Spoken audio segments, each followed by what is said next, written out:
A panel of experts at the Universal Peace Federation has now issued a warning on the growing threat of EMP or electromagnetic pulse weapons. A nuclear EMP or electromagnetic pulse is the electric shock wave triggered by a nuclear blast. Cars could be paralyzed. Airplanes could fall from the sky and power would vanish in a flash. All this and more devastation could happen if the U.S. is hit with an electromagnetic pulse bomb.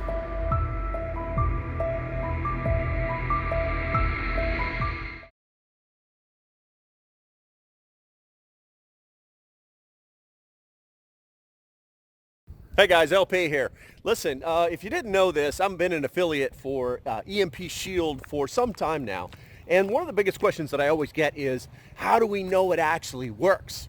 And I always refer them to the test database, to the documentation that's on their website. And I always tell them flat out that, hey, this is the only thing that's actually been tested and is proven to work. But the documents are so technical that, and they're so detailed that most people start to read them and go, I can't understand this.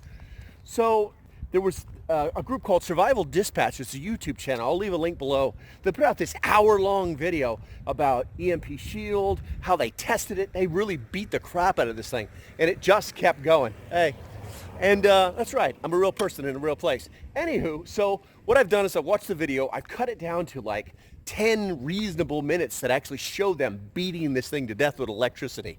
If this doesn't prove it, I don't know what the hell will.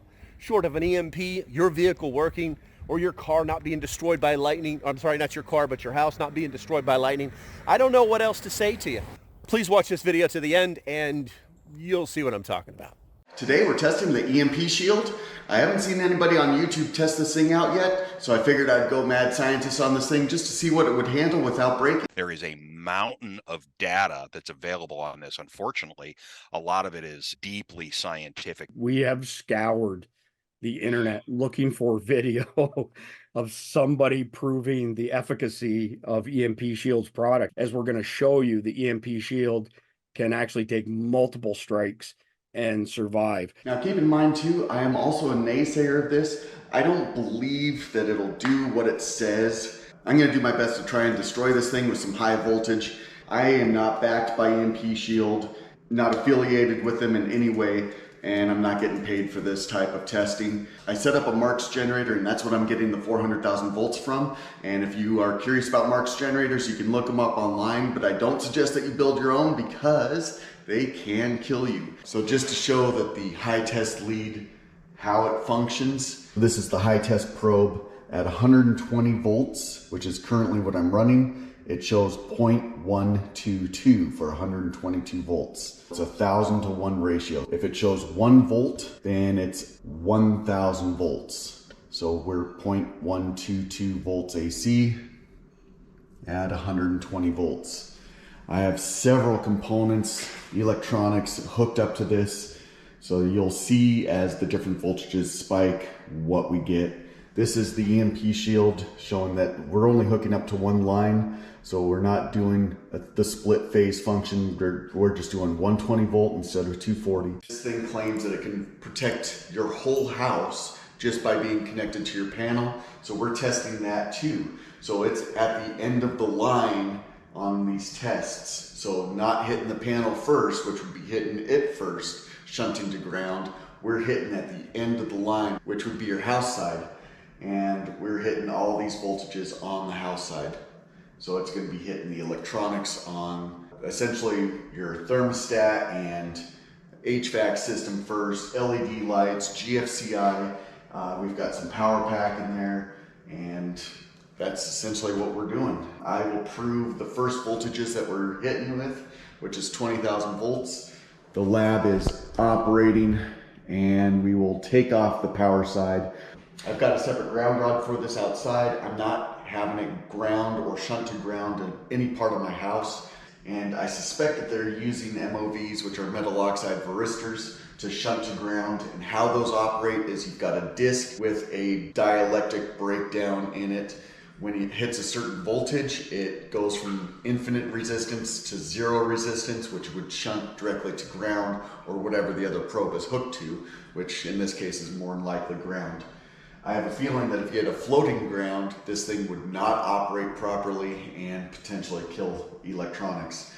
So keep that in mind too. You have to have your ground connected. So I've got to test each side of this coil to ground. So we'll get half the voltage on this side and half the voltage on that side. And this is our ground probe. All right, power on. Lights go ahead and flicker every time. So we've got 10,500 volts on that one. All right, so we've got the other side hooked up, and we'll go ahead and turn on the power.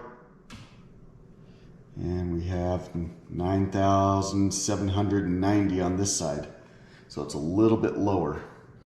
And just so you can see, I'm hooking up both neutral and hot to each probe, so we're getting the combined voltage of the entire coil.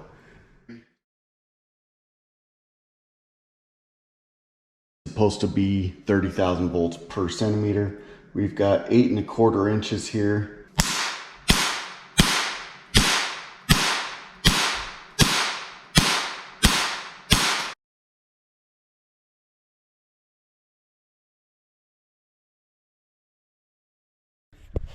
Instead of having a dynamic charge go to this, I'm going to have a full static charge hit.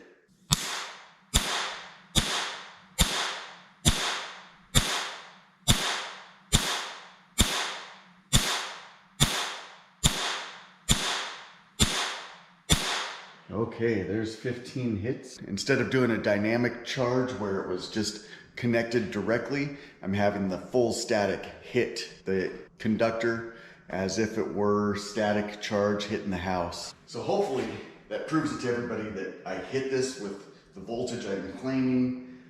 If you don't believe it, I don't know what else I can do to show it. I've got no reason to make this up. Take it if you want. If you don't, I don't know if anything survived yet, so let's find out.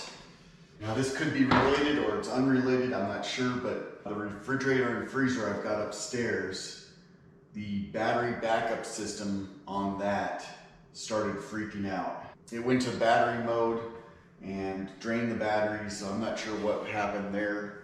I'm hoping it's unrelated, but I don't know. I am not connected to the house ground in any way or form, so this should not be connected to my house system other than what I'm doing right now. And maybe that GFCI tripping here is enough to cause the issues up there, I'm not sure. All right. So I think that's something. So our EMP Shield still shows it is working. We still have both LEDs. We still have a furnace. I would say without question, this thing actually does do what it's claiming and more. We just hit this thing on the house side, so not even the panel side.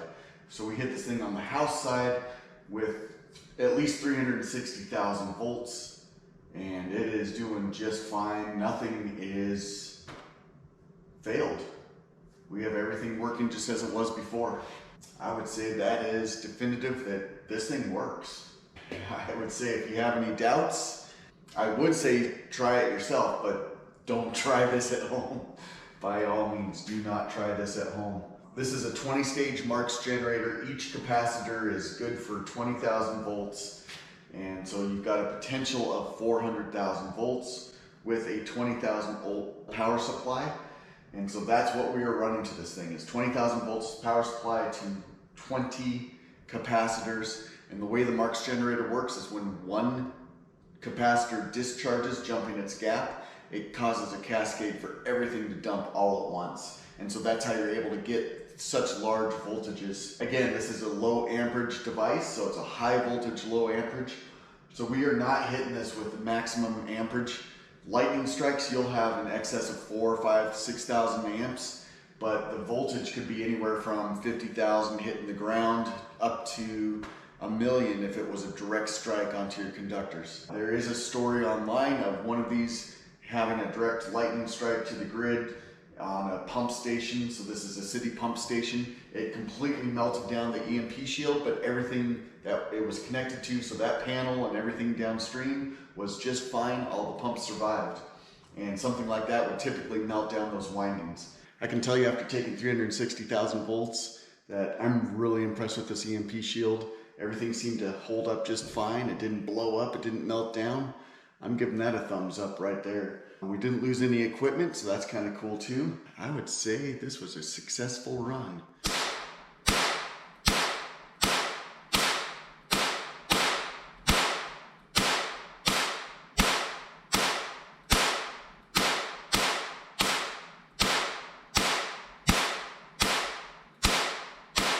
Dude, that is a lot of volts, man. You got lit up there for a second, Steve. Yes, I did. Static discharge couples onto all kinds of things, including my power source. So I got hit by the power source. As soon as I touched that, I got zapped off of that because it generates the electricity throughout the air too, and it'll couple onto other things. At that point, I started experiencing a lot of failures of like camera equipment. I lost a lot of footage on my SD card, including when I was doing my fail test too. The EMP shield was disconnected from the system completely, and I had the camera up a little closer, and so I'm hitting that stuff, and it took out a lot of the footage that I hit. I also had issues upstairs with my refrigerator and freezer, and they're connected on a UPS system. And for some reason, that UPS system went into fault, even though this isn't connected to the house at all, other than supply voltage side. And it took out the UPS, saying that it was a full discharge, and went into power fault, saying that it had an overpower circumstance where it couldn't supply the power to both the fridge and freezer, which was the first time that's ever happened too. So I'm not sure if that's just happenstance or if it had something related to having all this voltage being downstairs. Because like I said, it coupled onto the camera, it coupled onto other surrounding sources. So all my electrical wiring in the wall, it could have coupled onto that too, causing a power spike upstairs. Why would you forego some really cool technology just because there's this, chance that it may happen? But then I got thinking, when you were doing your tests, if the e-bikes are plugged into your electrical system in your home and you get hit with an EMP or a CME, they would be protected. Yeah, without question. And when I did my fail test, it actually did take out the transformer running that HVAC equipment. So I had a little HVAC controller hooked in, and it took out that transformer right off the bat, started smoking, and it stank bad. But, yeah, so it will take out transformers without protection, and it was protected with that EMP shield. So I was kind of surprised by that. I was expecting the transformer to hold up the best. I was really taken back that was the first thing to let go. Yeah, I'll be honest, watching the video remotely, once you started doing the static discharge, Yeah, that's pretty powerful footage that shows that the EMP stuff really does what it's supposed to do. I was surprised that it took so many hits because I really wanted it to fail. So I just kept on zapping it. And I've got so much more that on footage that didn't survive on the camera. So I hit that thing hundreds of times. So hopefully that got your brain in the right place. And so you guys know, I'm not just an affiliate. I'm actually a customer. I'm going to be putting this in my girlfriend's brand new car this weekend. I already have one inside my Ford Explorer 1998, the best year. Okay, guys, if you like what I'm doing, do me a favor. Hit that like and subscribe button. If you're interested in the EMP Shield, I'll leave a link below, and you can actually save a little bit of money with my code. Until the next time, stay safe, have a great day, and I'll see you when I see you. Bye-bye. Hey, guys. Hello. Cute dogs.